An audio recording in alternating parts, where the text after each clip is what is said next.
I, 26F, stood on the stage, the bright lights warming my face. The weight of the graduation gown felt less like a costume and more like armor I had earned over 4 long years. I could see my family in the third row. My mother was dabbing her eyes with a tissue, a proud, watery smile on her face.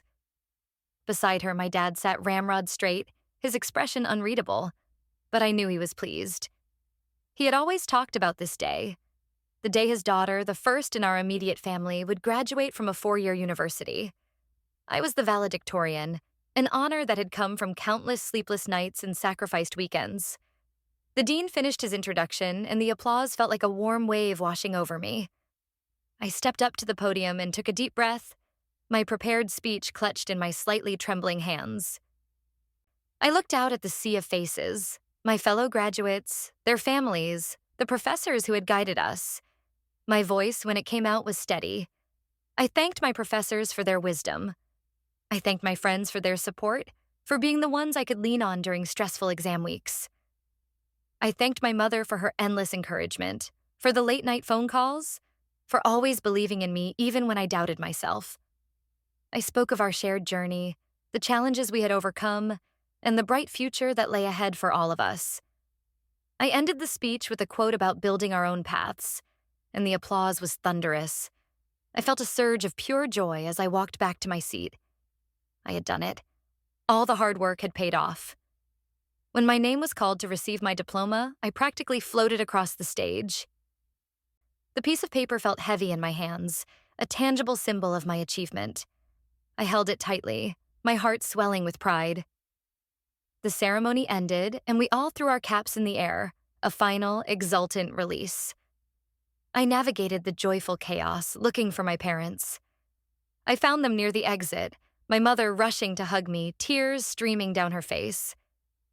"I'm so proud of you, honey," she whispered, her voice thick with emotion. "You were wonderful. Your speech was beautiful." I hugged her back tightly. "Thanks, Mom. I couldn't have done it without you." I turned to my dad, expecting a similar embrace or at least a firm handshake and a proud smile. Instead, he just stood there, his jaw tight. His eyes were cold, and they were fixed on the diploma in my hand. "Dad?" I asked, my smile faltering. "Are you okay?" He didn't answer me. He looked at my mom. "Go get the car, Helen," he said, his voice low and clipped. My mother's smile vanished. She looked from him to me, a flicker of confusion and worry in her eyes. "Richard, what's wrong?" she asked. "Just get the car," he repeated, his voice harder this time. She hesitated for a moment, then nodded and scurried away, casting a nervous glance back at us. Once she was gone, my dad turned his full attention to me. The festive sounds of celebration around us seemed to fade into a dull hum. It felt like we were in a bubble of ice. "So that's it?" he asked, his voice barely a whisper, yet it cut through the air like a razor. "What's it?" I asked, genuinely confused. "What are you talking about?" "The speech," he said, his eyes narrowing. "All those thank yous. For your professors, for your little friends, for your mother." He practically spat the last word. But not a single word for me. My stomach dropped. I stared at him, bewildered. "What?" "Dad, It was a general speech. I thanked my family." "You thanked your mother," he corrected me sharply. "By name. You didn't thank me. You didn't mention the man who paid for every single credit, every book, the roof over your head that allowed you to study. The man who made all of this possible." I was stunned into silence. It had never even occurred to me. The speech was about the academic and emotional journey. I thanked my mom because she was the one who talked me through meltdowns and celebrated small victories with me. My dad paid the bills. He was always clear about that. It was his duty, his contribution. I never thought it required a public acknowledgement on a stage. "Dad, I didn't mean to offend you," I said, my voice small. "I appreciate everything you've done. I thought you knew that." "Apparently not," he sneered. You stood up there and made it sound like you did this all on your own, with a little help from your mother. You made me look like a fool, like I was just a wallet. His words were so unfair they took my breath away. He had never been emotionally involved. He never asked about my classes or my struggles. His question was always, "Are your grades good enough to justify the cost?" For him, it had always been a transaction. "That's not true," I said, trying to keep my voice from shaking. "This isn't about you, it's my graduation." "It's my investment," he shot back. "And I expect a return, a little respect, a little public gratitude. It's the smallest price to pay." He gestured toward the diploma in my hand. "And you couldn't even manage that. So what good is this, really?" Before I could process what he was saying, his hand shot out. He snatched the diploma from my grasp. The stiff official folder gave a sharp crack as he grabbed it.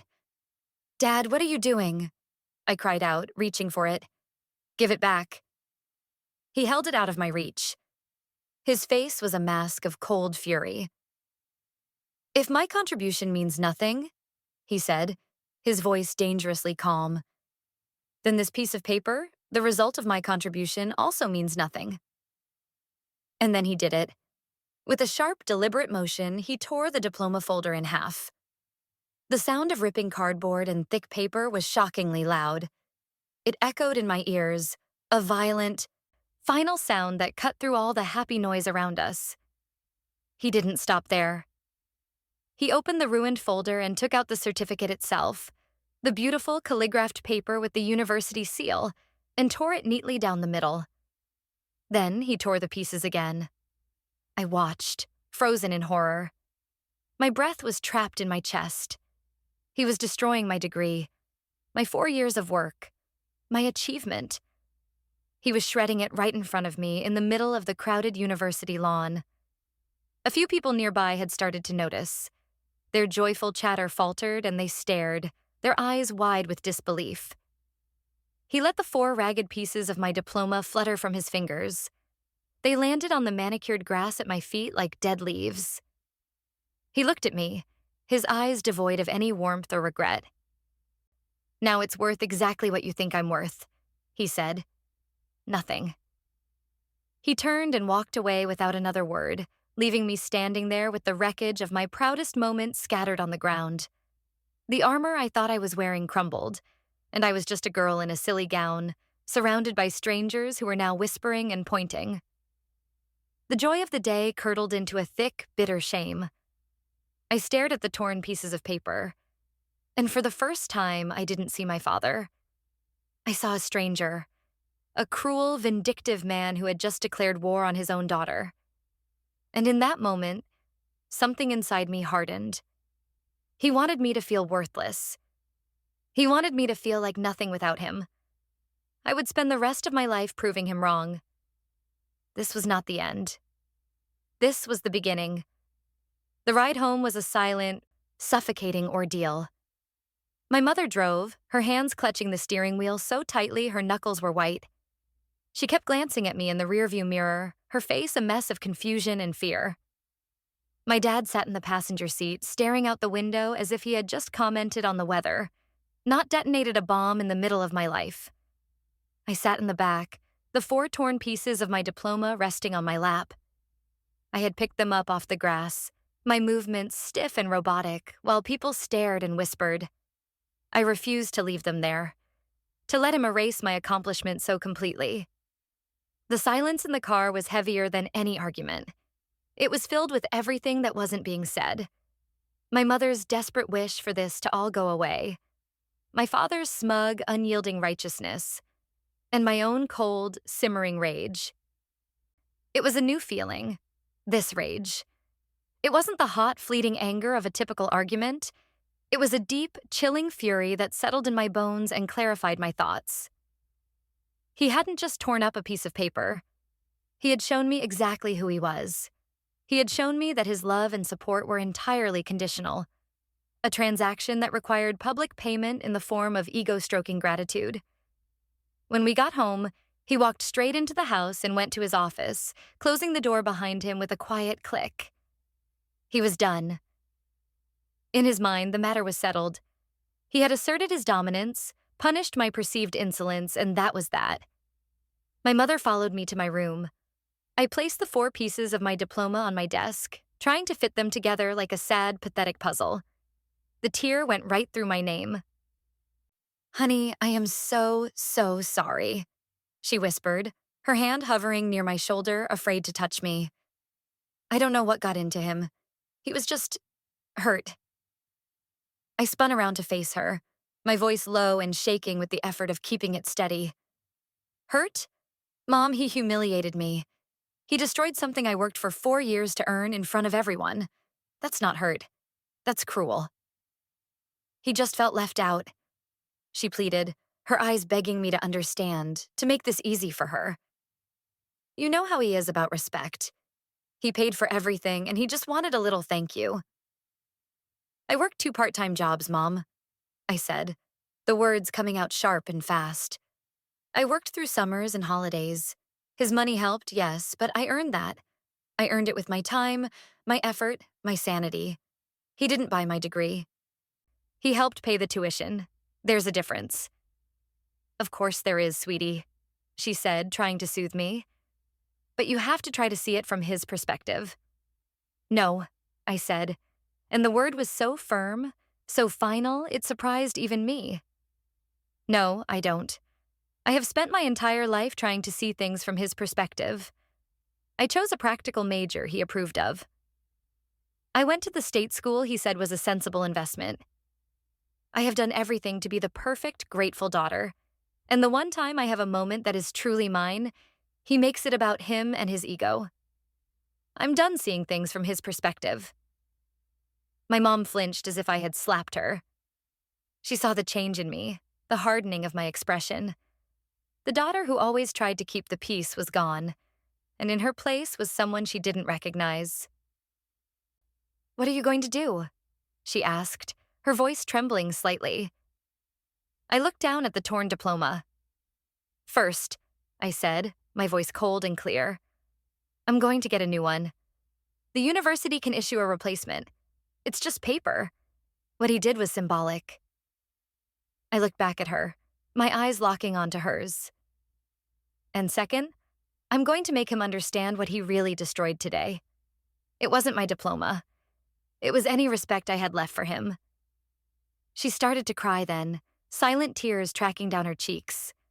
"Please don't do this," she begged. "Don't tear this family apart." "He already did that," I replied, turning back to my desk. "He just used my diploma to do it." The next few days were a strange cold war. My father and I moved through the house like ghosts, occupying the same space but never acknowledging each other.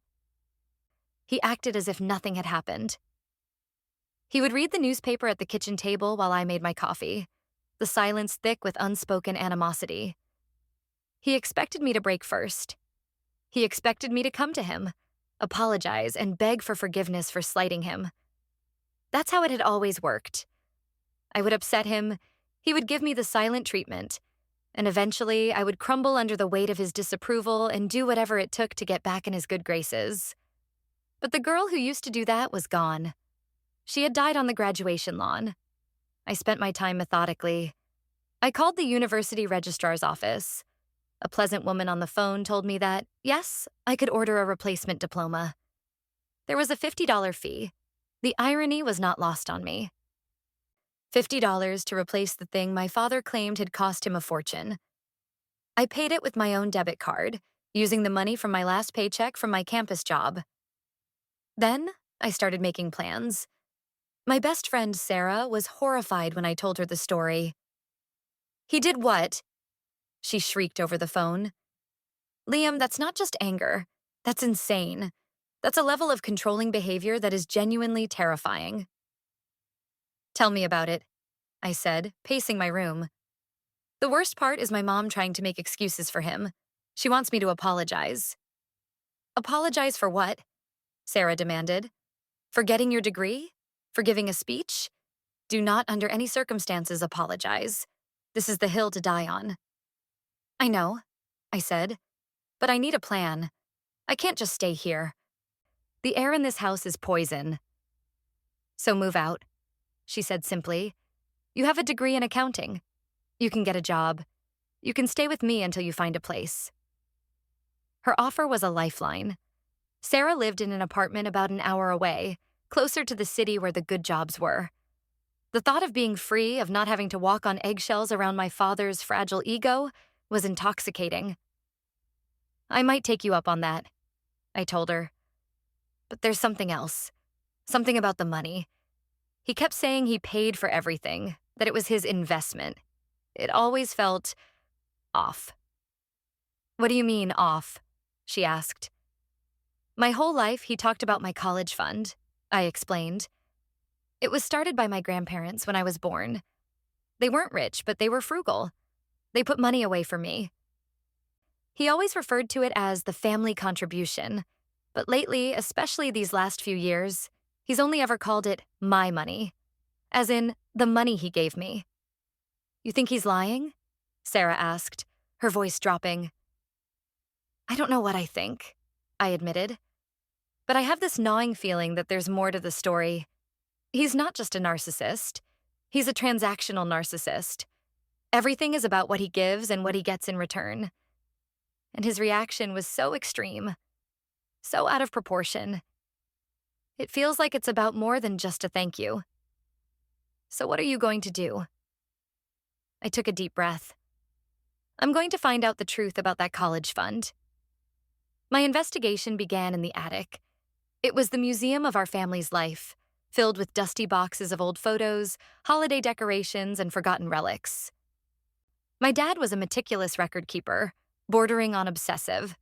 He never threw away a financial document. He had filing cabinets in his office, but the older stuff, the things from before he bought his fancy computer software, were stored up here. I waited until he and my mom went out for their weekly grocery run on Saturday morning. The house was quiet. I pulled down the rickety attic ladder and climbed up into the stuffy, dim space. I found what I was looking for in a corner. A stack of old cardboard file boxes labeled by year. I started with the year I was born and worked my way forward. It was tedious work, sifting through old tax returns, mortgage statements, and car loan agreements. My hands were covered in a fine layer of gray dust. After almost an hour, I found it. It was in a box labeled Investments. It was a folder for a mutual fund account. The account holders were listed as my father and my mother, in trust for me, their daughter. The opening deposit, made just a month after I was born, was for $5,000. There was a letter in the folder from my grandfather, his familiar, spidery handwriting covering the page. Richard, it read, "Here is the first contribution for the baby's education. Your mother and I will add to it every year on her birthday. Make sure it grows into something that will give her a good start in life. This is her money. For her future. Don't let us down." My heart pounded in my chest. So I was right. It was from them. I kept digging through the statements, year by year. Just as my grandfather had promised, every year on my birthday, another deposit appeared, usually for $1,000 or $2,000. The fund grew steadily. By the time I was 16, just 2 years before I started college, the balance was over $100,000. It was more than enough to cover tuition, fees, and books at the state university, with plenty left over. Then I got to the statements from the following year, my 17th year. There was a withdrawal, a huge one.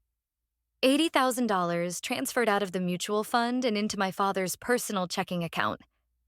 The memo line read simply, "Investment opportunity." Over the next few months, there were more withdrawals. 10,000 here, 5,000 there. By the time I turned 18 and was getting my college acceptance letters, the account was almost empty. There was less than $5,000 left. Not enough to even cover a single semester. I sat there on the dusty floor of the attic, the statements spread out around me, and I felt a cold, hard knot form in my stomach. He had drained it. He had taken my college fund, the money my grandparents had lovingly saved for me, and used it for himself.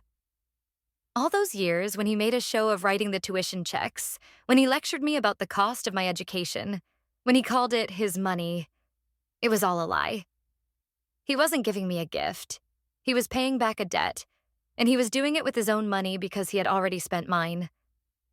The sheer scale of the deception was breathtaking.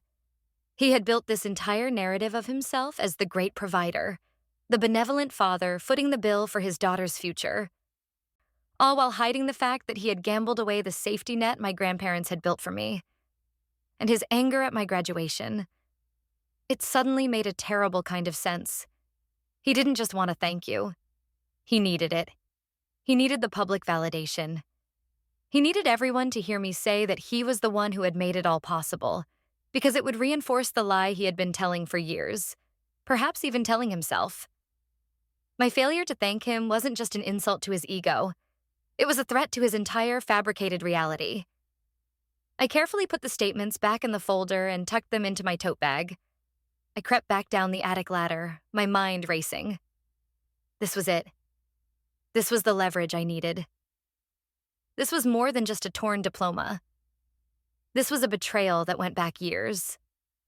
He hadn't just disrespected my achievement, he had stolen my inheritance. I went straight to my room and called my Aunt Carol, my mom's sister. She was the one person in the family who had never been fully charmed by my father. She saw the steel beneath his polished surface. "Aunt Carol?" I said, my voice tight. "I need to ask you something about Dad. And you have to promise me you'll be honest." There was a pause on the other end of the line. "This sounds serious, Liam," she said. "What's going on?" I told her everything. About the graduation, the speech, the torn diploma. She listened patiently, punctuating my story with sharp intakes of breath and muttered curses. "That man," she said when I finished. "I swear, that man is a piece of work. I am so sorry, sweetie.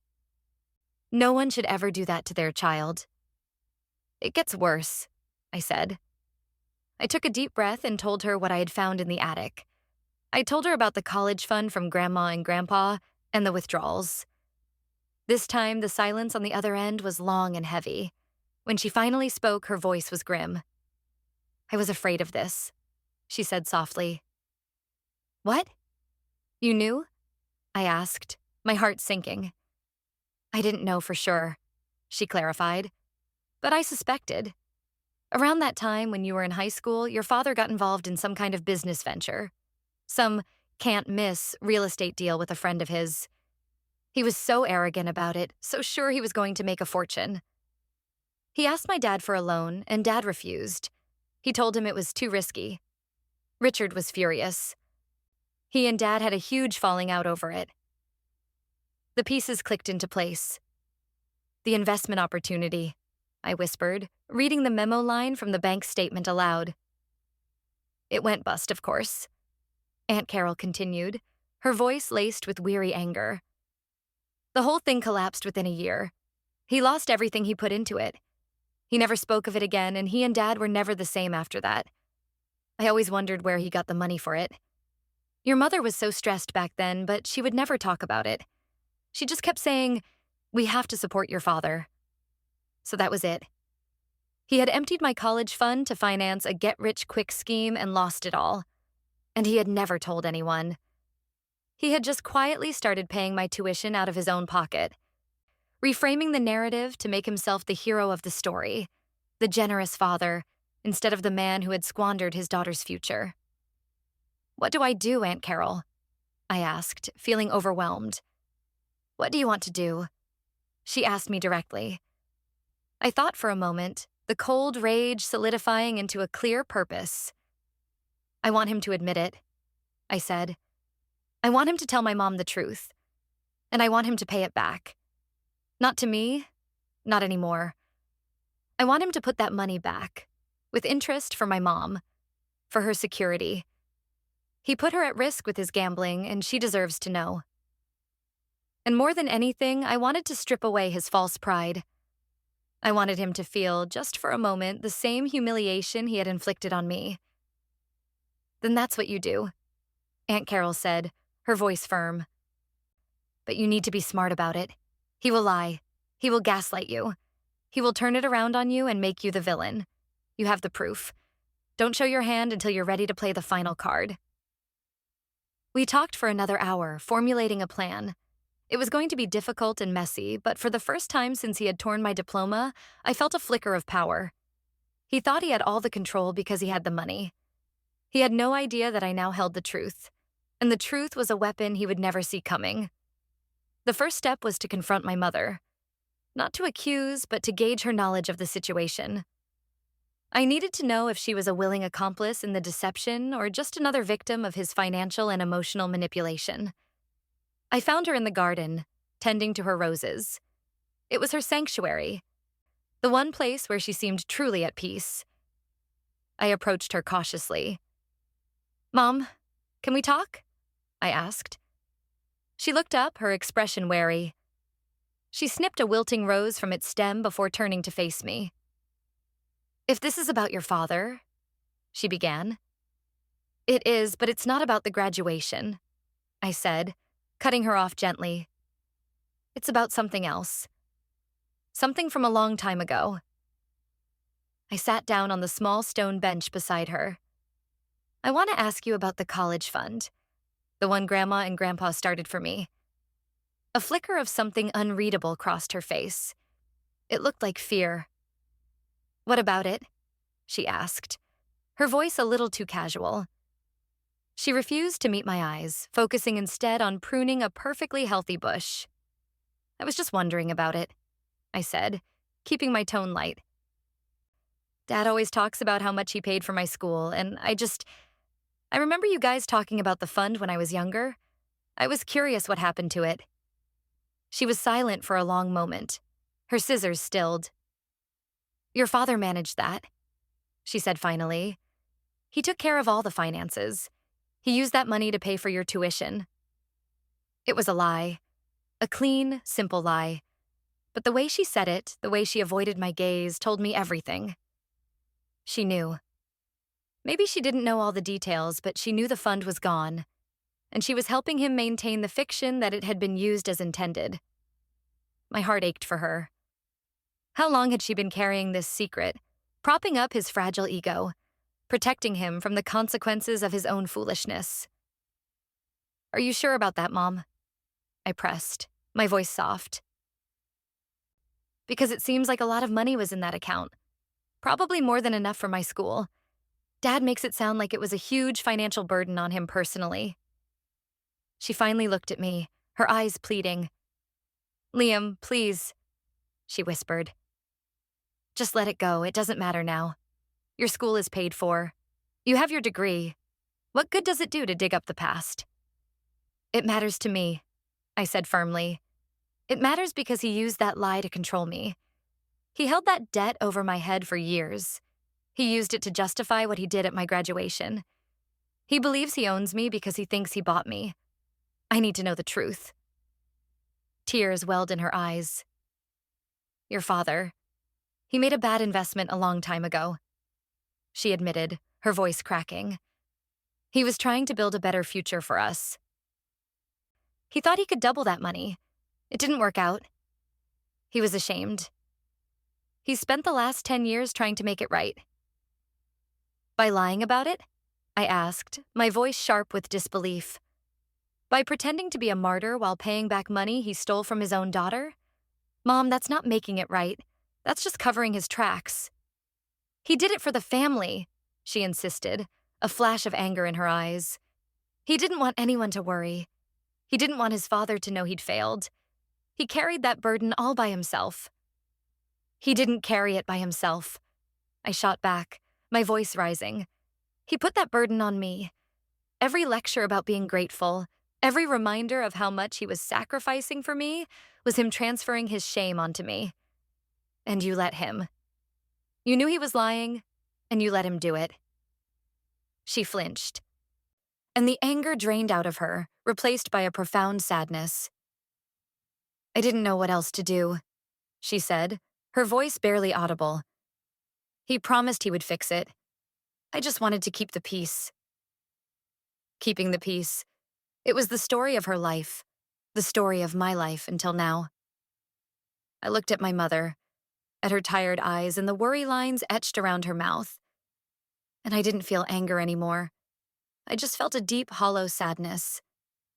He had trapped her in his web of lies just as much as he had tried to trap me. Well, the piece is broken now, Mom, I said, standing up. He broke it, and I'm not going to be the one to glue the pieces back together this time. I left her in the garden and went back inside. My conversation with her had confirmed everything. She was not an ally. She was a hostage, too afraid of the fallout to fight back. I was on my own. That evening, my father made his next move. He came into my room without knocking, a tactic he always used to assert his authority. I was on my laptop, applying for jobs. I didn't look up. I spoke to my friend Bob, he announced, his voice full of false bonhomie. The one who's a partner at Henderson & Co. They have an opening in their accounting department. A junior position. It's perfect for you. I told him you'd send your resume over tomorrow. I stopped typing. I slowly closed my laptop and turned to face him. This was his idea of an olive branch. He wouldn't apologize for his behavior. Instead, he would get me a job. Another thing he could hold over my head. Another link in the chain of my supposed indebtedness to him.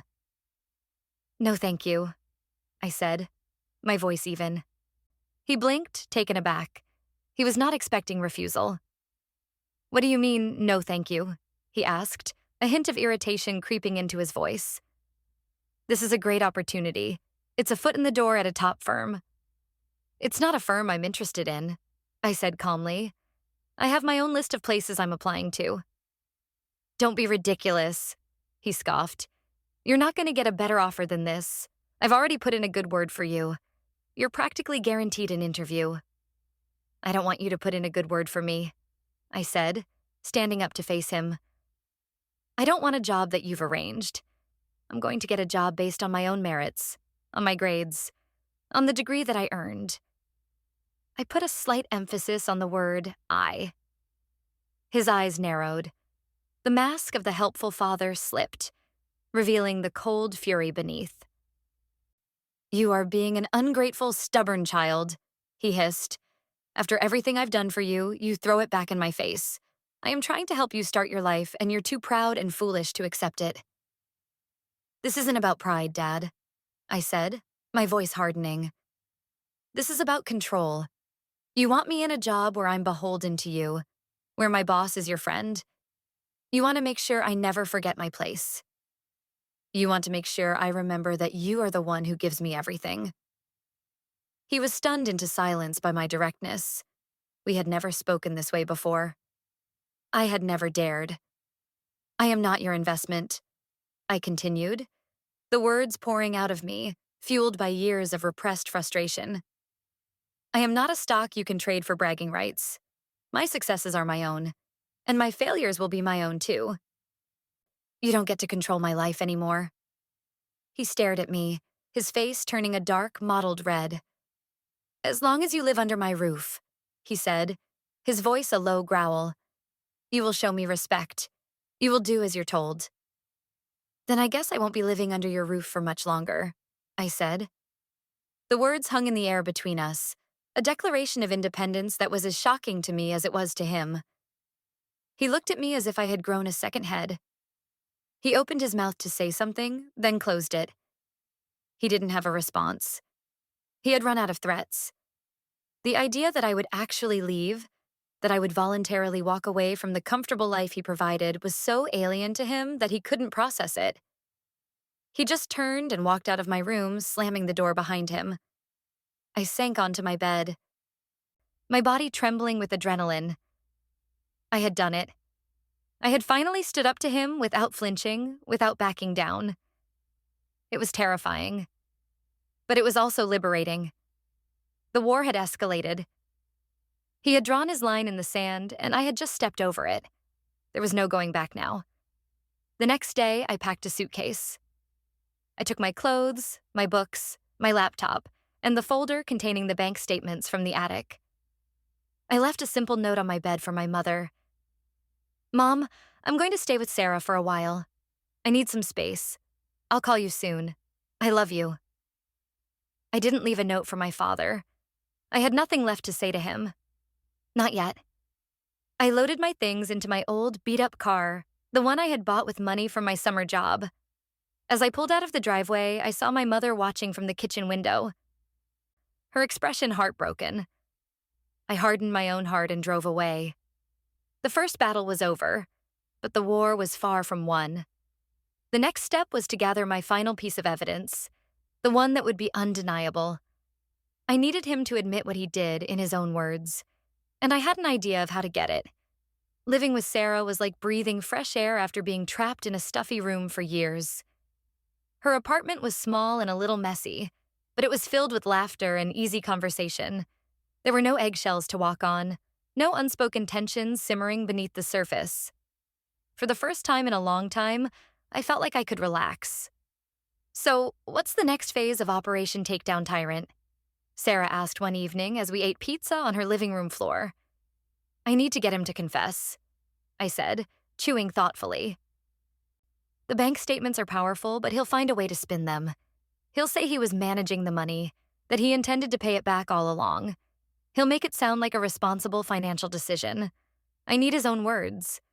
I need him to admit the shame, the deceit." "And how are you going to do that?" she asked. "He's not exactly going to sit down for a tell-all interview." "I'm going to use his own ego against him," I explained. "I'm going to call him, but I'm not going to be angry. I'm going to be the daughter he wants me to be. Contrite, confused. I'm going to tell him I've been thinking and maybe I was too harsh. I'm going to ask him to explain his side of the story, to help me understand why he did what he did. I'll make it about his burden, his sacrifice." Sarah's eyes lit up. "You're going to play the victim," she said, a slow grin spreading across her face. "You're going to appeal to his savior complex. That's brilliant.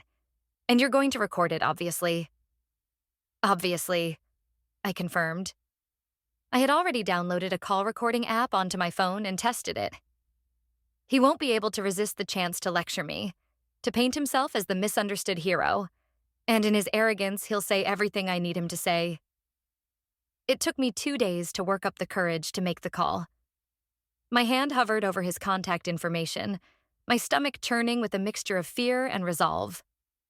Aunt Carol had called to check on me, offering words of encouragement. "You can do this, Liam," she had said. "Remember who you're dealing with. He's predictable. His pride is his greatest weakness." Finally, I took a deep breath, started the recording app, and pressed the call button. He answered on the second ring. "Hello?" he said, his voice cold and clipped. "Dad? It's me," I said, injecting a note of hesitancy into my voice. There was a long pause. "I know who it is," he said. "What do you want?" I wanted to talk," I said, making my voice sound small. "I've been doing a lot of thinking since I left. About what you said." I could almost hear him preening on the other end of the line. He thought I was crawling back. "It's about time you came to your senses," he said, his tone softening slightly, shifting from angry to paternalistic. "I know I was harsh," I continued, following the script Sarah and I had rehearsed. "And I'm sorry if I hurt you. I've been so confused. When I found the old statements for the college fund, I didn't understand. It looked like the money was gone before I even went to school." I delivered the line with a manufactured innocence, as if I were a child asking for clarification. He was silent for a moment. I could picture him choosing his words carefully, crafting his narrative. "That's a very complicated financial matter," he said dismissively. "It's not something you would understand." "I want to understand," I pleaded. "Mom said you made a bad investment. She said you were trying to do it for us, for the family. It must have been so hard for you, carrying that all by yourself for all these years and never telling anyone." That was the hook. I had framed it not as an accusation of theft, but as a story of his silent, noble suffering. His ego took the bait. "It was hard," he said, his voice taking on a martyred tone. "It was the hardest thing I've ever had to do. I had an opportunity, a surefire thing to turn that 100,000 into 500,000. Enough for your college, your mother's retirement, everything. But I was betrayed by my business partner. He ran off with the money. I was left with nothing. It was a new lie, a more elaborate one. He was no longer just a failed investor. He was a victim of a dastardly betrayal. It was perfect. But I didn't shirk my responsibility. He went on, his voice swelling with self-importance. I didn't tell your mother or my parents the whole truth. I didn't want them to worry. I bore the shame myself. And I made a promise to myself that day. I promised that my daughter would still go to college, no matter what it cost me. I worked double overtime. I put off my own retirement. I paid every single one of those tuition bills out of my own pocket, with my own hard-earned money. I paid back every cent of that fund and more. So, the money you were spending wasn't from the fund? I asked, feigning confusion. It was your money? Every penny, he confirmed, his voice filled with pride. That's why I was so hurt at your graduation, Liam.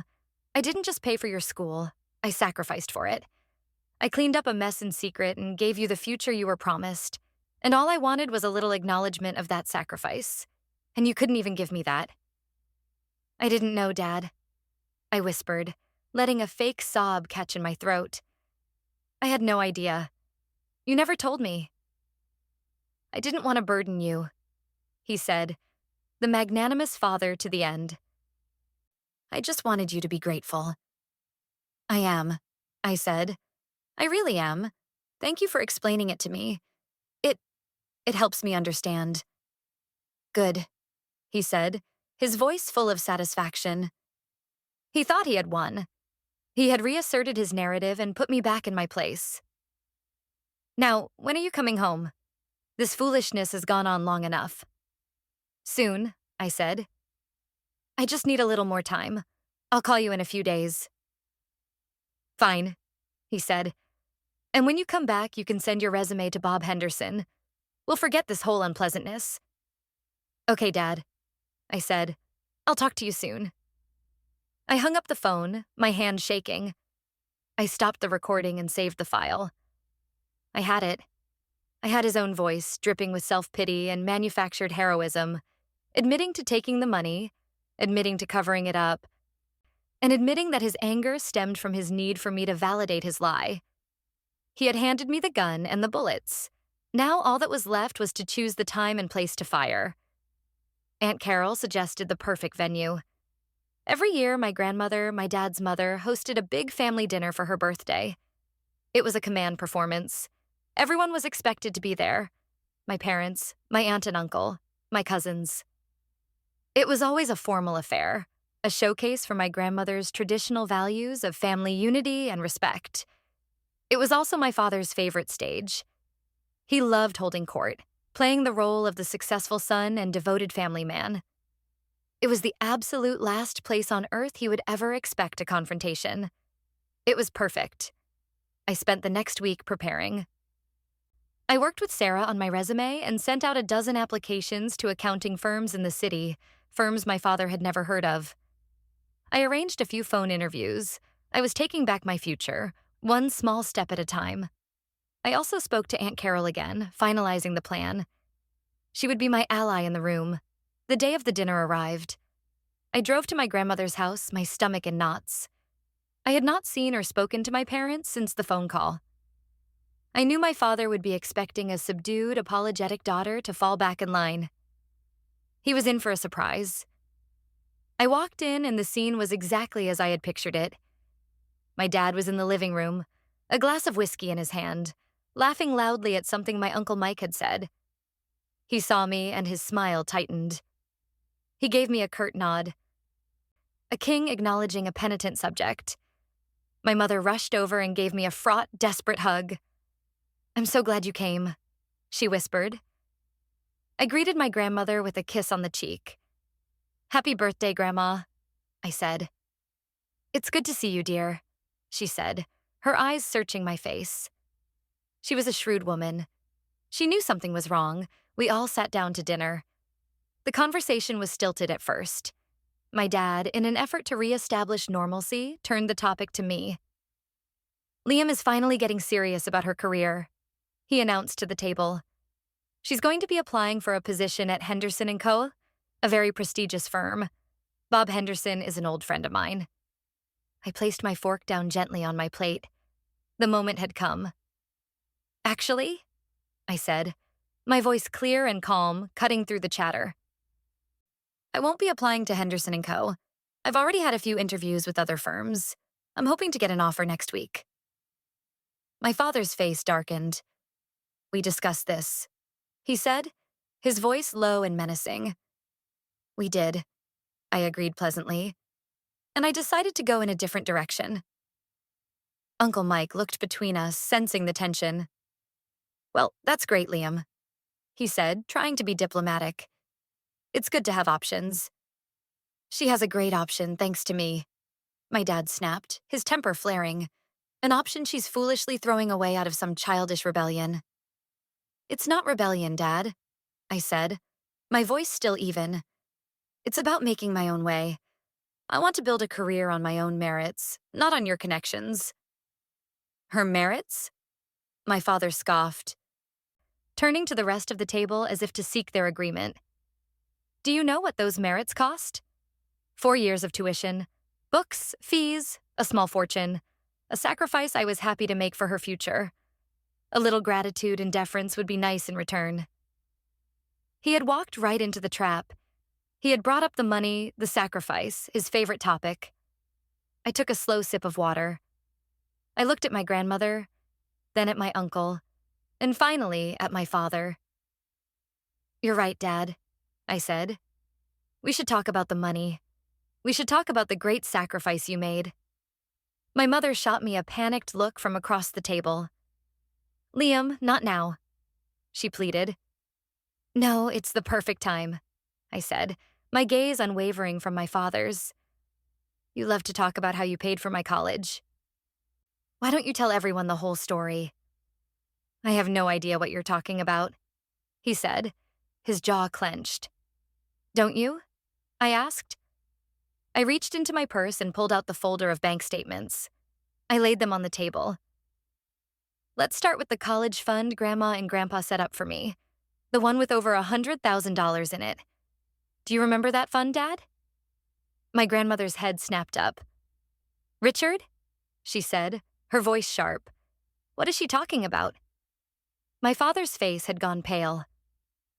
It's a family matter, he said, trying to shut it down. It is a family matter, I agreed.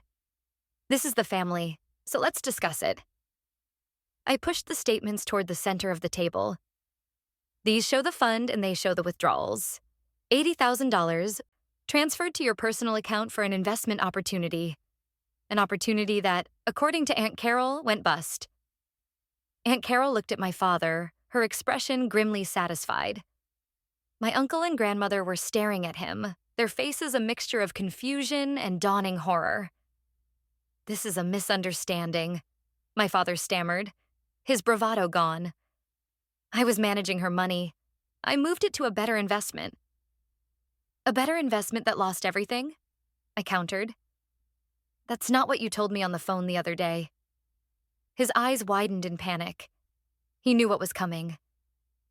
You see, I explained to the table, Dad and I had a very honest conversation. He was kind enough to explain everything to me. He told me about how his business partner betrayed him and how he had to bear the shame all by himself. I pulled out my phone. In fact, he was so eloquent, I thought I'd let him tell you himself. I pressed play. His voice filled the silent dining room. His voice full of self-pity and lies, confessing everything. The story of the betrayal, the secret shame, the quiet sacrifice of paying for my college with his own hard-earned money to right his secret wrong. He even mentioned not telling his parents because he didn't want them to worry. When the recording ended, there was a dead silence. No one looked at me. Every eye in the room was fixed on my father. He was ashen, speechless. He looked smaller, shrunken in his chair. My grandmother was the first to speak. Her voice was like ice. Richard, she said. And the way she said his name was a judgment in itself. You took your daughter's college money my husband and I saved for her entire life. You gambled it away, and then you lied about it for a decade. You pretended to be a martyr while holding this fictional debt over her head. You shamed her for not being grateful enough for a sacrifice you never even made. Mother, I can explain. He started, his voice a pathetic croak. There's nothing to explain, she said, cutting him off. I have never been so ashamed in my life. Uncle Mike just shook his head, a look of profound disgust on his face. All this time, Richard, he said. All this time you acted so high and mighty, and it was all built on a lie. My father looked at my mother, a desperate last-ditch appeal for support. But my mother just stared at her plate, tears rolling down her cheeks. She had nothing left to say. He was completely, utterly alone. I looked at him, this man who had held so much power over me, who had made me feel so small and worthless, and I felt nothing. No pity, no triumph. Just a quiet, empty finality. What he did at my graduation wasn't about a thank you, I said to the silent table. It was about protecting his lie. He needed me to validate his story of being the great provider. When I didn't, he panicked and tried to destroy the one thing that proved I could succeed without him. I stood up. I don't want an apology, I said, looking directly at my father. Apologies are worthless from you. But I do want something. You owe Mom that money. You took it from a fund that was meant for my future, but you damaged her present with your lies and your temper. I want you to sign over an investment account in her name for the full amount you took, plus interest for the last 10 years. Aunt Carol and I have already calculated the amount. It's $176,000. He stared at me, his mouth agape. You will do it, my grandmother said, her voice leaving no room for argument. You will give that money to Helen. It's the least you can do to atone for this disgusting mess. I picked up my purse. I'm leaving now, I said. I have a life to build, one that I'm paying for myself. I walked out of the dining room, leaving the ruins of my father's lies and reputation scattered behind me, much like he had left the pieces of my diploma on the grass. I didn't look back. The aftermath was quiet but decisive. My father, under immense pressure from his mother and brother, did exactly as I had demanded. He transferred the money into a new account in my mother's name only. It was a massive financial hit for him, but his pride was so shattered that he put up no fight. He had been so thoroughly exposed that he had no choice but to comply. My mother called me a week later. Her voice was different, quieter but stronger. He did it, Liam, she said. The money is in an account in my name. I've never had my own money before. Not really. It's your money, Mom, I said. It's your security. I know, she said. There was a long pause. We're going to be starting counseling. Your father and I. I don't know if it will work. There are so many years of things we never talked about. I hope it helps you, Mom, I said. And I meant it. Her journey was her own, but for the first time, it felt like she was finally taking the wheel. I didn't hear from my father directly. The news of his disgrace trickled through the family. He became withdrawn, a ghost at family functions he could no longer avoid. His booming voice was gone, replaced by a quiet deference. He had lost his standing, his carefully constructed image of the powerful patriarch shattered forever. The thing he valued most, the respect and admiration of others, was gone. And he had no one to blame but himself. A few weeks after the dinner, I got a job offer. It was from a mid-sized accounting firm in the city, one I had found and applied to on my own. The salary was good, the people seemed nice, and it was a place where no one knew my father. It was a completely fresh start. I accepted on the spot. Sarah and I celebrated with cheap champagne and more pizza. To new beginnings, she said, raising her plastic cup, and to beautifully executed revenge. I laughed. It wasn't about revenge, I said, though a part of me knew that wasn't entirely true. It was about truth and freedom. A month later, a long, flat cardboard envelope arrived at Sarah's apartment for me. I opened it. Inside was my new diploma, crisp and perfect, my name printed in elegant script. I looked at it for a long time. The first one had been a symbol of my achievement. This one was a symbol of my survival. I bought a simple, elegant frame and hung it on the wall of my new apartment, the one I found a month after starting my job. It was small, but it was all mine. Sometimes I would look at it and think about my father. I didn't feel anger anymore, or even sadness. I just felt a distant sort of pity for a man so insecure that he had to build his worth on lies and control. Tearing up that piece of paper was the most powerful thing he thought he could do. He thought he was destroying my future. But all he did was set me free from his. He had wanted to teach me a lesson about gratitude, but instead he taught me a lesson about strength. He taught me that my value wasn't written on a piece of paper, and it certainly wasn't granted by his approval. It was something I had earned, something I owned, and something no one could ever tear away from me again.